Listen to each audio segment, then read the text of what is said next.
कि जब किसी कंपाउंड में कोई इफेक्ट क्रिएट होता है तो उसके रीजंस बहुत हो सकते हैं। जब बहुत से रीजन हो सकते हैं, मगर कॉमन रीजन जो हो सकता है वो होता है इलेक्ट्रोनेगेटिविटी का डिफरेंस होना। तो अब इलेक्ट्रोनेगेटिविटी का डिफरेंस होने का मतलब है कि जो एटम्स उस कंपाउंड में मौजूद हैं जिसका रेजोनेंस किया जा रहा है, उसमें अगर नॉर्मल एटम्स के सिवाय कोई एटम्स हैं जैसे ऑक्सीजन, सल्फर, नाइट्रोजन या कोई हेलोजेंस, तो उनकी इलेक्ट्रोनेगेटिविटी नॉर्मल से ज़्यादा होती है। नॉर्मल मतलब कार्बन और हाइड्रोजन के अलावा कोई ऑर्गेनिक कंपाउंड।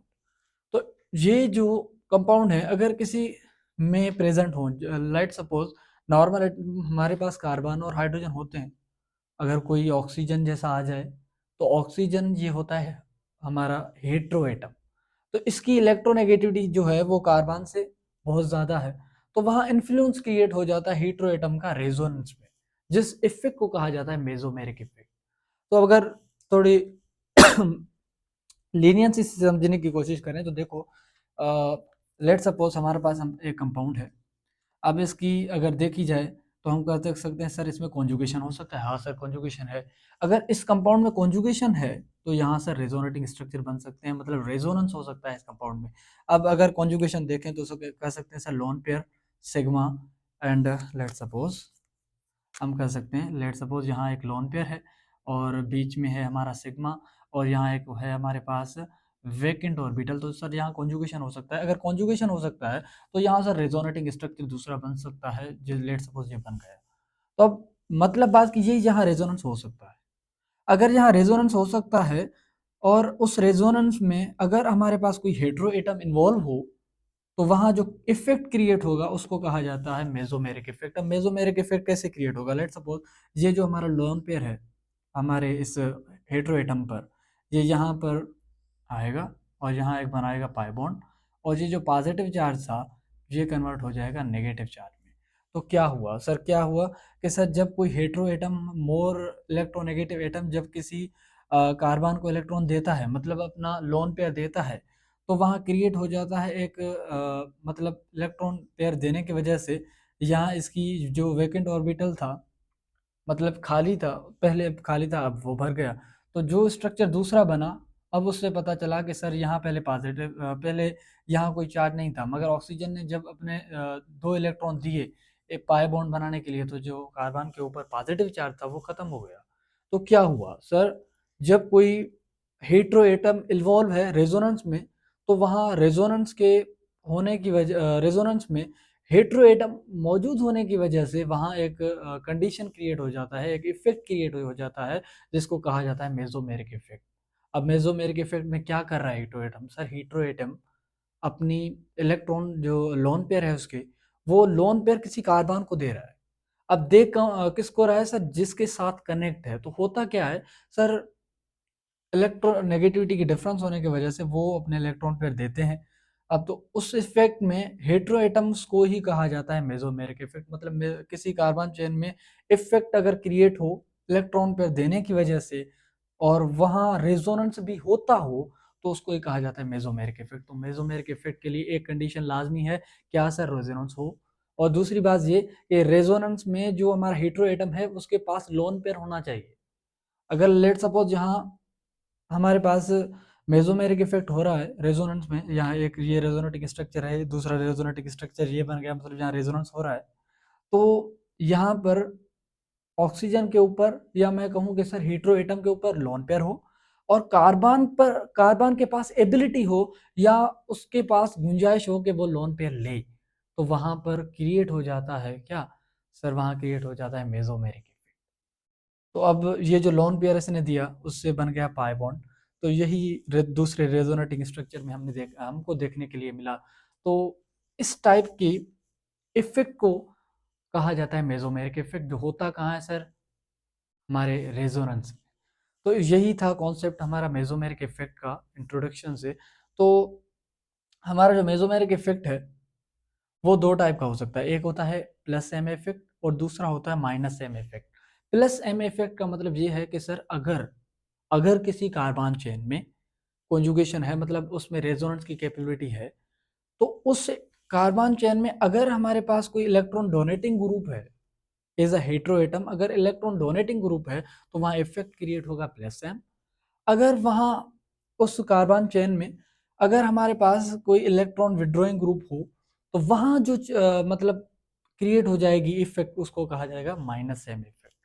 तो हम कहते हैं कि सर मेसोमेरिक इफेक्ट इफेक्ट है जो किसी रेजोनेंस के थ्रू क्रिएट होता है, और उसका जो बड़ा सबब ये है कि उसके पास लोन पेयर हो हेटेरोएटम के पास, और कार्बन के पास एबिलिटी हो कि वो इलेक्ट्रॉन पेयर को रिसीव करे, तो उस इफेक्ट को ही कहा जाता है हमारे पास मेसोमेरिक इफेक्ट।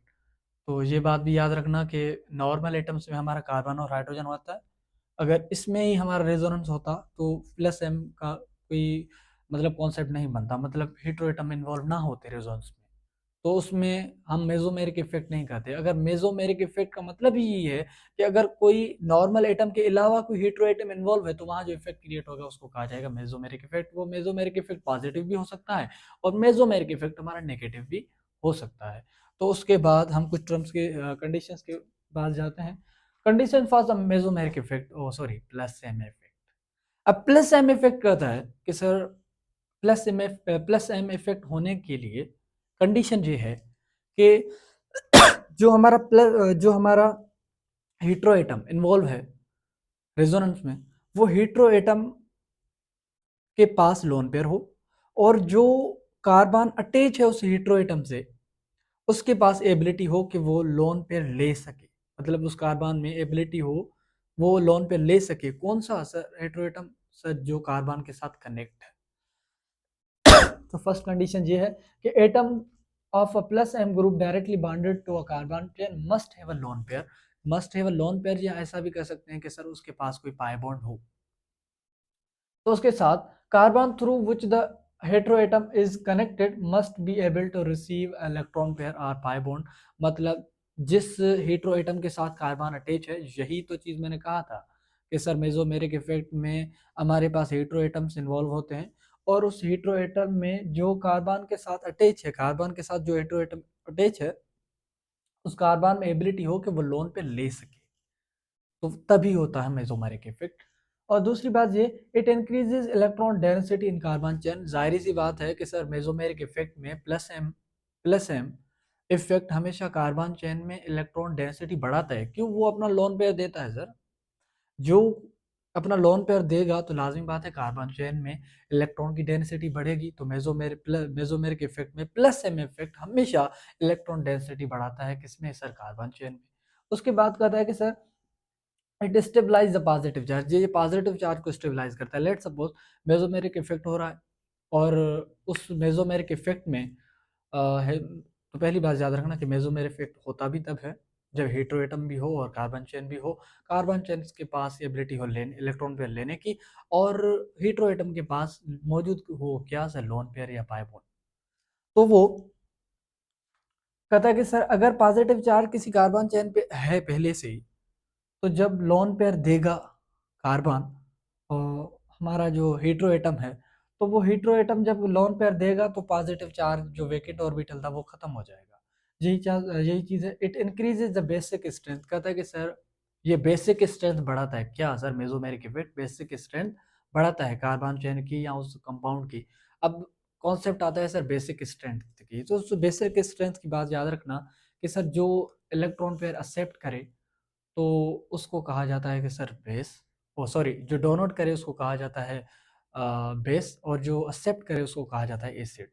तो देखो, जब कोई कंपाउंड इलेक्ट्रॉन पेयर एक्सेप्ट करेगा तो वो प्लस एच ग्रुप, हाँ मतलब प्लस हाइड्रोजन या हाइड्रोजन पॉजिटिव हाइड्रोजन एक्सक्रीट करेगा, तो हम कहते हैं कि सर ये एसिड है। तो लाजमी बात है कि उसके लिए एक्सेप्ट करना होगा। तो एक्सेप्ट करेगा तब जब उसके पास कोई कमी हो इलेक्ट्रॉन्स की, किसी कंपाउंड में इलेक्ट्रॉन की कमी हो। अब प्लस एम में इलेक्ट्रॉन डोनेट हो रहे हैं पहले ही, वो इलेक्ट्रॉन पहले से ही ले रहा है, उसके पास कोई कमी नहीं है इलेक्ट्रॉन की, तो वो कभी भी हाइड्रोजन से इलेक्ट्रॉन खींचेगा नहीं, हाइड्रोजन को कभी छोड़ेगा नहीं।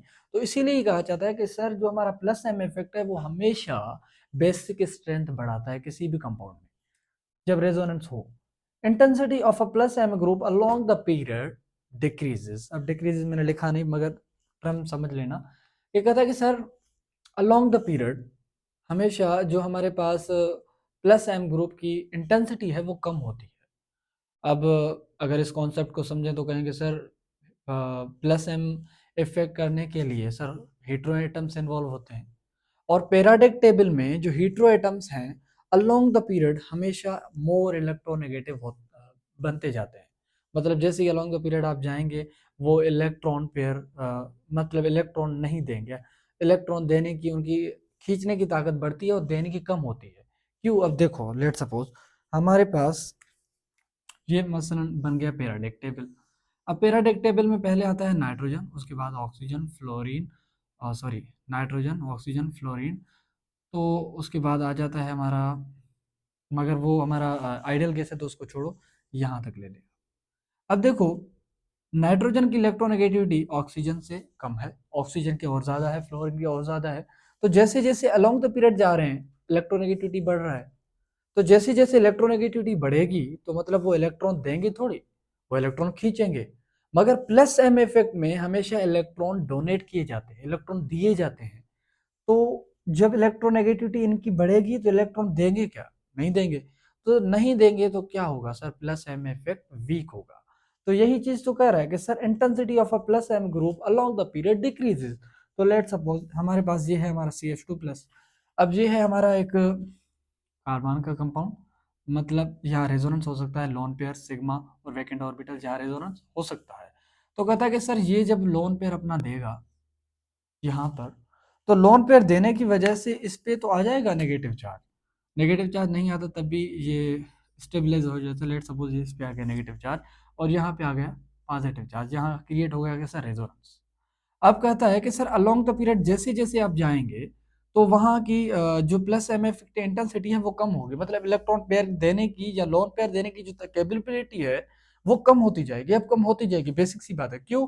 क्यों जो सर ये इलेक्ट्रॉन देते नहीं है, जैसे जैसे आगे जाते हैं इलेक्ट्रॉन डोनेट करने की जो उनकी एबिलिटी है वो कम होती है और खींचने की बढ़ती है। तो इसीलिए कहता है कि सर नाइट्रोजन अगर इलेक्ट्रॉन पेयर डोनेट कर सकता है तो ऑक्सीजन इससे कम करेगा और फ्लोरीन उससे ज़्यादा कम इलेक्ट्रॉन देगा। तो जैसे ही जैसे आप आगे जाएंगे तो इलेक्ट्रॉन डोनेशन की जो कैपेबिलिटी है वो कम होती है। तो इसीलिए कहते हैं sir plus M effect decreases down along the period. So हम कह सकते हैं सर इस तरह कि सर अमाइन की सबसे ज़्यादा है, उसके बाद ऑक्सीजन उसकी, उसके बाद फ्लोरीन की। तो इसी तरह हम कहते हैं कि सर हमारे पास along the period plus M effect और mesomeric effect, positive mesomeric effect decreases. उसके बाद कहता है कि सर